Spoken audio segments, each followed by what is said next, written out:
नमस्कार, मैं शालिनी और आप देख रहे हैं नेशन 9 टुडे, आम जनता की आवाज। आइए बढ़ते हैं आज की बड़ी खबर की ओर।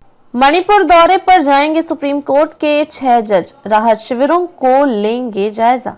राष्ट्रीय विधिक सेवा प्राधिकरण नालसा ने कहा है कि सुप्रीम कोर्ट के जज जस्टिस बी.आर. गवई और 5 अन्य न्यायाधीशों का एक प्रतिनिधिमंडल 22 मार्च को जातीय हिंसा से प्रभावित मणिपुर में राहत शिविरों का दौरा करेगा। शीर्ष कोर्ट के न्यायाधीश justice Suryakant Vikramnath, M Sundresh, K V. Viswanathan और एन कोटेश्वर सिंह के साथ मणिपुर हाई कोर्ट के द्विवार्षिक समारोह के अवसर पर राहत शिविरों का दौरा करेंगे। राष्ट्रीय विधिक सेवा प्राधिकरण नालसा ने कहा है कि सुप्रीम कोर्ट के जज जस्टिस बी.आर. गवई और 5 अन्य न्यायाधीशों का एक प्रतिनिधिमंडल 22 मार्च को जातीय हिंसा से प्रभावित मणिपुर में राहत शिविरों का दौरा करेगा। राहत शिविरों का दौरा करेंगे। नालसा ने कहा कि जस्टिस गवई, जो नालसा के कार्यकारी अध्यक्ष भी हैं, शीर्ष कोर्ट के न्यायाधीश justice Suryakant Vikramnath, M Sundresh, K V. Viswanathan और एन कोटेश्वर सिंह के साथ मणिपुर हाई कोर्ट के द्विवार्षिक समारोह के अवसर पर राहत शिविरों का दौरा करेंगे। 50,000 से अधिक लोग विस्थापित। नालसा ने 17 मार्च को जारी बयान में कहा,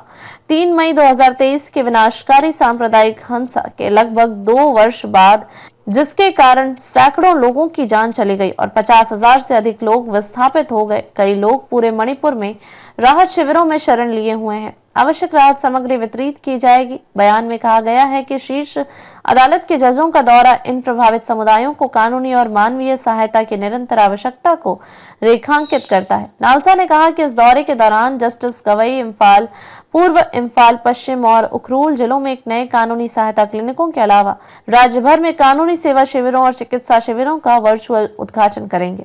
इस दौरान आंतरिक रूप से विस्थापित व्यक्तियों आईडीपी को आवश्यक राहत सामग्री वितरित की जाएगी। कांग्रेस ने किया स्वागत। कांग्रेस ने मणिपुर के राहत शिविरों का दौरा करने के सुप्रीम कोर्ट के जजों के फैसले का स्वागत किया है। कांग्रेस के संचार महासचिव जयराम रमेश ने सुप्रीम कोर्ट के अगस्त 2023 के फैसले को याद किया, जिसमें उसने कहा था कि पूर्वोत्तर राज्य में संवैधानिक तंत्र पूरी तरह से ध्वस्त हो चुका है। जयराम रमेश ने सरकार की आलोचना की। सरकार की आलोचना करते हुए जयराम रमेश ने मणिपुर पर मोदी की चुप्पी पर सवाल उठाया।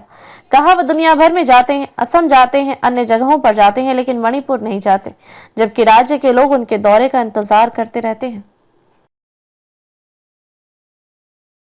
खबरों में अब तक के लिए बस इतना ही। फिर होगी आपसे मुलाकात। तब तक के लिए नमस्कार और देखते रहिए नेशन 9 टुडे। ऐसे ही लेटेस्ट अपडेट पाने के लिए हमारे चैनल को सब्सक्राइब करें और तुरंत नोटिफिकेशन पाने के लिए बेल आइकन प्रेस करना ना भूलें। यदि आप हमें फेसबुक या इंस्टाग्राम के माध्यम से देख रहे हैं तो हमारे पेज को फॉलो जरूर करें। धन्यवाद।